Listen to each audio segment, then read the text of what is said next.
میر غالب اقبال، یہ تین نام ہم ایک ہی سانس میں اکثر بول دیتے ہیں اور سنتے بھی ہیں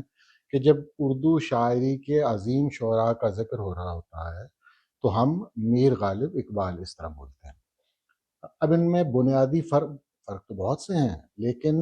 بنیادی فرق ان بزرگوں میں یہ ہے کہ میر اور غالب جو ہیں ان کی عظمت کا ستون جو ہے وہ غزل ہے، اس کے اوپر وہ قصر کھڑا ہے سارا۔ اقبال کا معاملہ ان دونوں سے مختلف ہے۔ اقبال کی جو عظمت اور شہرت ہے وہ عمومی طور پر یہ سمجھا جاتا ہے کہ نظم کی بنیاد پر ہے، وہی ان کا پیغام بنیادی لے کر گئی آگے، اور وہ پھیلا اور اس سے ان کا جو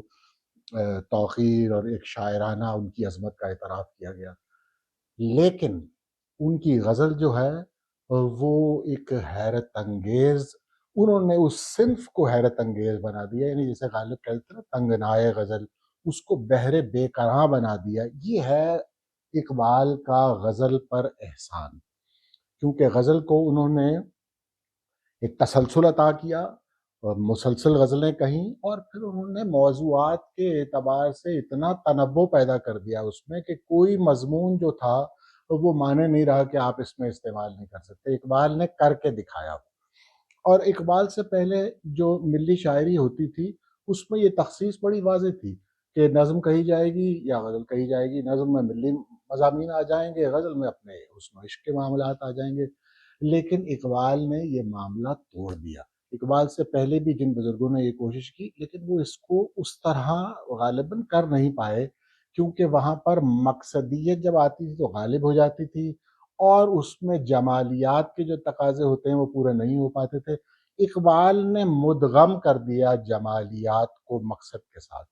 یہ اقبال کا سب سے بڑا احسان ہے غزل پر، کہ اقبال نے فکر و فن میں ایک ایسا اتصال پیدا کیا کہ غزل میں یہ تمام مضامین رائج ہو گئے، جاری ہو گئے، آج تک ہچکچاتے نہیں ہیں لوگ نیا مضمون استعمال کرتے ہوئے، کیونکہ اقبال نے وہ رستہ دکھا دیا۔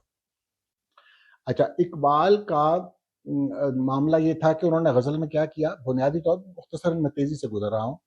کہ انہوں نے تمام جو ایک ایپریٹس ہے نا غزل کا، ایک سٹرکچر ہے، وہ ایک تہذیب ہے، وہ کردار ہیں، ان کے اندر رہتے ہوئے غزل کی شاعری ہوئی ہے 1000 سال، تو اس کو انہوں نے جب وہ اختیار کیا تو ان تمام کرداروں کے جو باطنی اوصاف تھے وہ سامنے لے آئے۔ یعنی انہوں نے لیلا کو منزل کا استعارہ بنا دیا، انہوں نے مجنو کو تلاش و جستجو کا استعارہ بنا دیا، فرحات کو جہد مسلسل کا استعارہ بنا دیا، ایاز کو صبر و رضا اور وفا کا ایک استعارہ بنا دیا۔ تو اس طرح انہوں نے وہ ساری فضا ایسی قائم کر دی کہ اس کے اندر شعر کہا جا سکتا ہے۔ اچھا جی، اقبال کا احیا جو ہے وہ ہوتے رہنا چاہیے، کیونکہ اقبال سے آپ جو توانائی حاصل کرتے ہیں وہ ادب بھی حاصل کرتا ہے، اور اردو ادب کے اشاق تو کرتے ہی ہیں، اور اساتذہ بھی کرتے ہیں اور طلباء بھی کرتے ہیں۔ اقبال کی توانائی کا یہ عالم ہے کہ اقبال سے آپ دیکھتے ہیں کہ کہیں انقلابات آتے ہیں تو وہ اقبال کو استعمال کر رہے ہیں، سینٹرل ایشیا سے لے کر افغانستان سے لے کر ایران تک۔ ہمارے یہاں ریاست بھی استعمال کرتی ہے اور ریاست کے باغی بھی استعمال کرتے ہیں۔ معنی یہ ہے کہ اس کی جو توانائی ہے اس کے اندر، اس کو استعمال کرتے چلے آ رہے ہیں ہم، اور آگے امکانات بے پناہ موجود ہیں۔ تو غزل کے اعتبار سے دوبارہ آ جاتے ہیں غزل پر۔ غزل کا معاملہ یہ ہے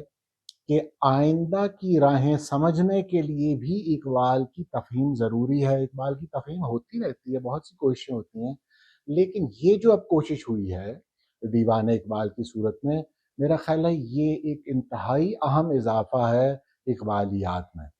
آپ اس میں اقبال کی تمام ایک تو غزلیں دیکھتے ہیں، ان کا پروگریشن دیکھتے ہیں as a poet, as a thinker, دونوں طرح۔ اور غزل کے حوالے سے پہلی دفعہ یہ، جیسے آپ اب سب جان رہے ہوں گے کہ الف بائی یعنی الفابیٹیکل آرڈر میں اسے مرتب کیا گیا ہے، اس میں 50 تو جو متروک غزلیں ہیں وہ بھی شامل ہیں۔ تو اس سے اقبال کی خاص طور پہ جو لوگ شاعری کا پروسیس سمجھنا چاہتے ہیں، جو اقبال کے ارتقاء کو سمجھنا چاہتے ہیں، ان سب کے لیے یہ بہت اہم کتاب ہے۔ تو آہن صاحب، اخلاق آہن صاحب انتہائی موزوں آدمی تھے یہ کام کرنے کے لیے، کیونکہ وہ ان کے علمی تبحر سے تو کوئی انکار نہیں ہے، وہ فارسی کے عالم ہیں، تو انہوں نے یہ ذمہ داری اپنے سر دی اور خوب اس سے وہ عہدہ برا ہوئے ہیں۔ اور آخر میں عدیل زیدی صاحب کا بھی شکریہ ادا کر دینا چاہیے، جو